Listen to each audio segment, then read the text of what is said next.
లోక్సభ ఎన్నికల నోటిఫికేషన్ మరో 2-3 రోజుల్లో అధికారికంగా వెల్లడి కానున్న నేపథ్యంలో గులాబీ బాస్ తీసుకున్న నిర్ణయం ఇప్పుడు ఆసక్తిగా మారింది. 4 పార్లమెంట్ నియోజకవర్గాలకు తాజాగా అభ్యర్థుల్ని ఖరారు చేస్తూ తీసుకున్న నిర్ణయం గులాబీ పార్టీలోనే కాదు, రాజకీయ వర్గాల్లోనూ ఆసక్తికర చర్చకు తెరతీసినట్లయింది. తెలంగాణలో 17 పార్లమెంట్ స్థానాలకు ఇప్పటికే పలు పార్టీలు కొన్ని స్థానాలకు తమ అభ్యర్థుల వివరాల్ని వెల్లడించాయి. ఈ క్రమంలో తాజాగా 4 ఎంపీ స్థానాలు అంటే మల్కాజ్గిరి, చేవెళ్ల, మెదక్, జహీరాబాద్కు అనూహ్య రీతిలో కొత్త ముక్కలతో తెర మీదకు వచ్చిన వైనం ఆసక్తికరంగా మారింది.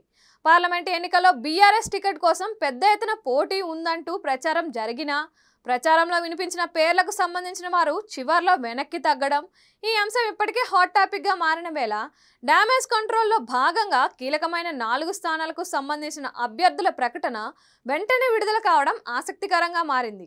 రేసులో పెద్దగా లేని పేర్లు అనూహ్యంగా తెర మీదకు రావడం చూసినప్పుడు అభ్యర్థుల పేర్లతో గులాబీ బాస్ కేసీఆర్ సర్ప్రైజ్ ఇచ్చారనే చెప్పాలి. మల్కాజ్గిరి పార్లమెంట్ స్థానానికి షంబీపూర్ రాజ్ను ఎంపిక చేశారు. ఇప్పటికే ఆయన ఎమ్మెల్సీగా వ్యవహరిస్తున్నారు. చిన్న కార్యకర్తగా మొదలైన ఆయన మాజీ మంత్రి కేటీఆర్కు అత్యంత సన్నిహితుడిగా పేరున్న సంగతి తెలిసిందే.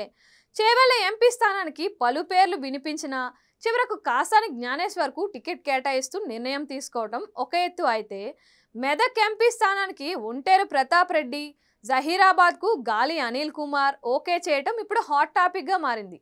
ఎందుకంటే చేవెళ్ల, జహీరాబాద్కు సంబంధించిన ఈ ఇద్దరు అభ్యర్థులు ఊసేలేదు. అలాంటిది అనూహ్యంగా తెర మీదకు వచ్చిన వైనం ఆసక్తికరంగా మారింది.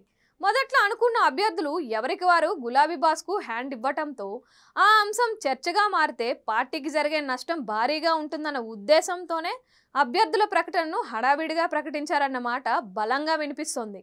నిజానికి మల్కాజ్గిరి ఎంపీ స్థానానికి షంబీపూర్ రాజ్తో పోలిస్తే మాజీ మంత్రి మల్లారెడ్డి కుమారుడు భద్రారెడ్డికే సానుకూలత ఎక్కువ. కానీ మొదట్లో టికెట్ మీద ఆసక్తిని వ్యక్తం చేసినప్పటికీ ఇటీవల కాలంలో చోటు చేసుకున్న పరిణామాల నేపథ్యంలో వారి వెనక్కి తగ్గటంతో షంబీపూర్ రాజు పేరును తెర మీదకు తీసుకువచ్చి దాన్ని అధికారికంగా చేసినట్లు చెప్పాలి.